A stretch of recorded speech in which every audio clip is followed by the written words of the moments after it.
শুভ সন্ধ্যা এবং শুভ সকাল বলার সাথে আরেকটি মাসালা জড়িত।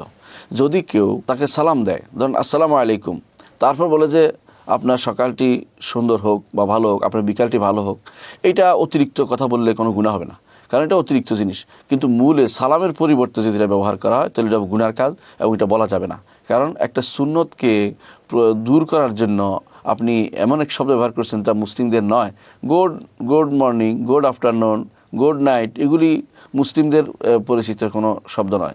মুসলিমরা এগুলি ব্যবহার করেনি কোনোদিনই। মুসলিমরা সবসময় সালাম দিয়ে তারা বিদায় নিত একে অপর থেকে, এবং একে অপর দোয়া করে বিদায় নিত। দোয়া করার সময় একে অপরকে বিদায় দিত বিভিন্ন রকমের ইসলামী শরীয়তের নিয়ম অনুসারে। যে আস্তাউদ্দুকুমুল্লাহ দীনাকুম ওয়া আমানাতাকুম ওয়া খাওয়াতিমা আমালিকুম, আস্তাউদ্দুকুমুল্লাহ আল্লাযী লা তাদউ ওয়াদায়ুহু, কত রকমের দোয়া আছে, এবং সালাম দিয়ে শান্তির সাথে একে অপরকে বিদায় দেয়। অথচ তারা গুড নাইট, নাইট বিভিন্ন রকমের শব্দ ব্যবহার করে বিদায় নিচ্ছে। এগুলির মাধ্যমে কোনো কিছু হাসিল হয় না, অর্জিত হয় না।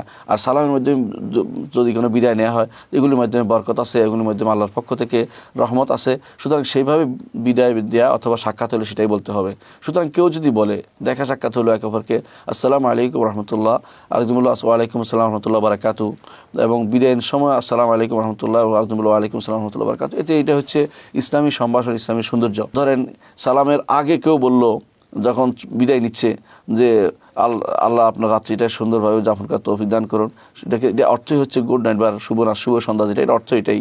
এটা যদি উদ্দেশ্য হয় যে আল্লাহ করবে তাহলে সেটা জায়েজ হবে। কিন্তু শুভ সন্ধ্যা মনে হচ্ছে সন্ধ্যাটা নিজে নিজে শুভ হয়ে যাবে, এটা করলে শিরক হয়ে যাবে। এটা তো শুভ নিজের সন্ধ্যা এটা শুভ হইতে পারে না। কারণ অনেক সময় আবার অশুভ সন্ধ্যা বলতে কিছু নেই ইসলামে, কারণ তাতায়ুর করা জায়েজ নেই, অর্থাৎ কোনো রকমের কুলক্ষণ নেওয়া জায়েজ নেই। সুতরাং যতক্ষণ পর্যন্ত পরিপূর্ণ শব্দ ব্যবহার না করছে যে আল্লাহ আপনার রাত্রিকে সুন্দরভাবে কাটানোর তৌফিক দান করুন, অথবা সকালটি সুন্দর করুন, আল্লাহ তাআলা আপনার সকালটা সুন্দর করুন, এই উদ্দেশ্য যদি বলা হয় তাহলে সেটা শুধুমাত্র জায়েজ হবে। তবে শর্ত হচ্ছে, এটা আগেও বলেছি, যে তার প্রথম কাজ হবে আসসালামু আলাইকুম দিয়ে, আর সর্বশেষ কাজ হবে আসসালামু আলাইকুম দিয়ে।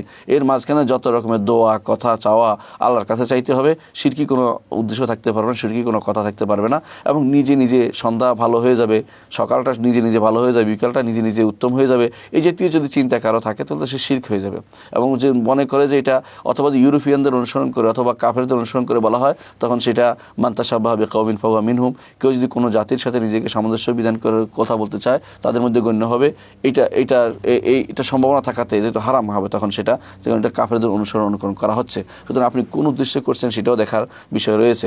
এমনি যে দোয়ার নিয়তে করে থাকেন, তার দোয়ার নিয়তে করুন, বলে দিবেন আল্লাহ আপনার বিকালটা সুন্দর করুন, রাতটা সুন্দর করুন, সকালটা সুন্দর করুন বলতে পারবেন। তবে সালামের বিকল্প নয়, সালাম আগে, তারপরে কথাটা বলবেন, আর সব শেষে যখন বিদায় নেবেন তখন আগে দোয়া দিয়ে তারপরে সালাম দিয়ে বিদায় নেবেন। সালামের পর আর কোনো কথা নেই, সালামের পর আর কোনো কথা নেই, সালাম সর্বশেষ।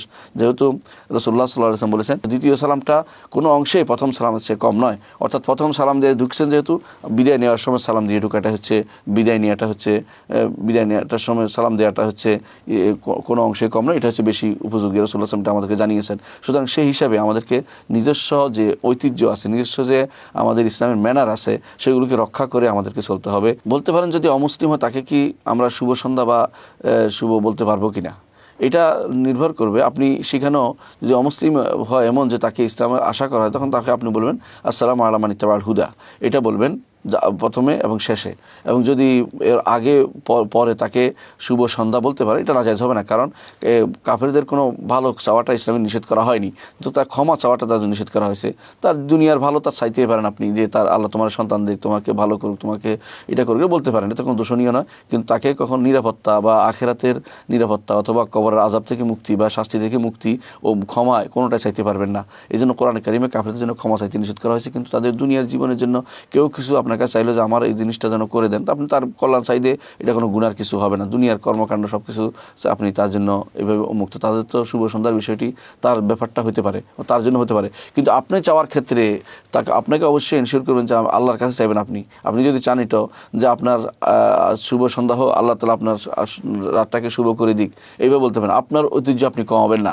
তার জন্য তার জায়গায় আপনি চলে যাওয়ার আগে আপনি খেয়াল রাখতে হবে যে আমি কি আমার দিন ছেড়ে চলে আসছি কিনা, আমি শুভ সন্ধ্যা যখন বলছি তো তার মতো হয়ে যাচ্ছে কিনা। এই জন্য তার মতো হলে তো সে খুশি যে আল্লাহর কথা বলা হয়নি, কিন্তু আমাদের তো আল্লাহর কথা আমাদের সবসময় মাথায় রাখতে হবে, দোয়ার ক্ষেত্রে, সম্ভাষণের ক্ষেত্রে, কথার ক্ষেত্রে, সব দিক থেকে।